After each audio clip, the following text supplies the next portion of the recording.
पता है, कभी कभी ना सबसे बड़ी उम्मीदें बहुत छोटी छोटी चीजों में छिपी होती है। आज हम ऐसी ही एक कहानी के बारे में बात करेंगे। तो हमारी आज की कहानी का नाम है गौरैया की वापसी, उम्मीद की एक कहानी। जरा एक पल के लिए सोचिए, वो एक आवाज जो कभी हमारे शहरों की सुबह शाम में घुली मिली थी, वो धीमी सी प्यारी सी चहचहाहट।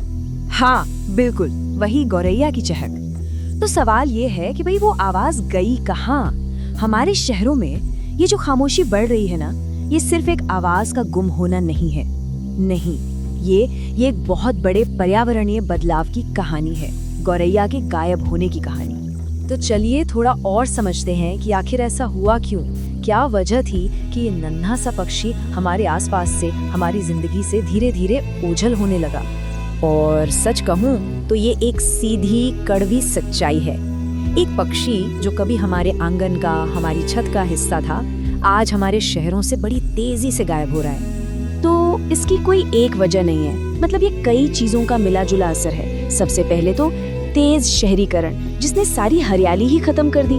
फिर हमारी ये नई नई बिल्डिंग्स, शीशे वाली इमारतें, इनमें गौरैया को पुराने घरों की तरह घोंसले बनाने की जगह ही कहाँ मिलती है।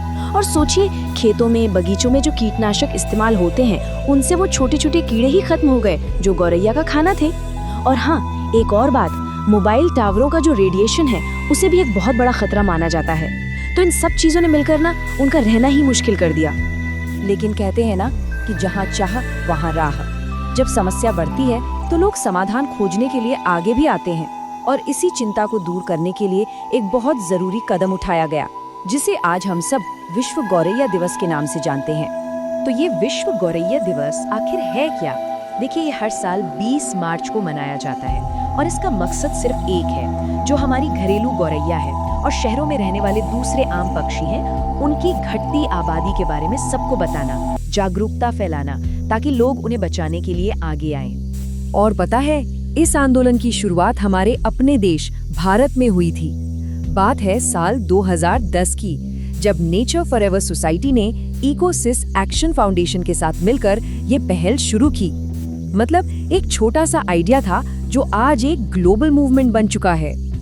चलिए अब समस्या और जागरूकता की बातों से आगे बढ़ते हैं और एक ऐसी कहानी सुनते हैं जो दिखाती है कि कैसे छोटे छोटे कदम हकीकत में बदलाव ला सकते हैं। तो ये कहानी हमें ले चलती है भोपाल के एक स्कूल के बगीचे में, जहाँ साइंस टीचर हैं शर्मा सर और उनके साथ हैं क्लास 6 के कुछ बच्चे। वहाँ बैठे बैठे शर्मा सर बच्चों से एक बहुत ही सीधा सा सवाल पूछते हैं, बच्चों, क्या तुम लोगों ने कभी अपने घर की छत पर गौरैया देखी है? और यकीन मानिए, ये सुनकर थोड़ी हैरानी होती है कि ज्यादातर बच्चों का जवाब था कि उन्होंने गौरैया को सिर्फ किताबों में देखा है। तब सर थोड़ी पुरानी यादों में खोकर कहते हैं, पता है, जब मैं छोटा था तो हमारी सुबह गौरैया की चहचहाहट से ही होती थी, लेकिन आज तो वो दिखती ही नहीं, बहुत कम हो गई हैं। एक ही लाइन में कितना बड़ा फर्क दिख जाता है ना, कल और आज का। और तभी क्लास की एक बच्ची राधा एक ऐसा सवाल पूछती है जो पूरी कहानी को एक नई दिशा दे देता है। वो पूछती है, सर, हम उन्हें वापस कैसे ला सकते हैं? बस यहीं से बदलाव की असली शुरुआत होती है। बच्चों ने मिलकर एक सिंपल सा एक्शन प्लान बनाया।